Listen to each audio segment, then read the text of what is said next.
पीएमओचे पत्र, इमारत, रनवेचे काम वेळेत पूर्ण करून घेणार पहिली विमानसेवा सोलापूर हैदराबाद विमानतळ सुसज्ज होणार 31 ऑगस्टला।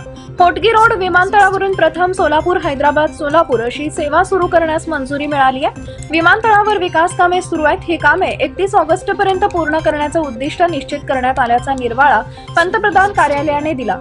होटगी रोड विमानतळाचा प्रवासी परवाना 2014 मध्ये रद्द झाला होता। सिद्धेश्वर सहकारी साखर कारखान्याची चिमणी विमानसेवेतील प्रमुख अडथळा असल्याचं एअरपोर्ट अथॉरिटीचं म्हणणं होतं। कारखान्याची चिमणी पाडल्यानंतर विमानतळावर विमानसेवा सुरू करण्यासाठी विकास कामे सुरू झाली। दरम्यान पंतप्रधान नरेंद्र मोदी 19 जानेवारी रोजी सोलापूर दौऱ्यावर होते। या पार्श्वभूमीवर सोलापूर विचार मंचचे कार्यालयास पत्र पाठवले होते। या विमानतळाचं उद्घाटन पंतप्रधान मोदी यांनी करावे।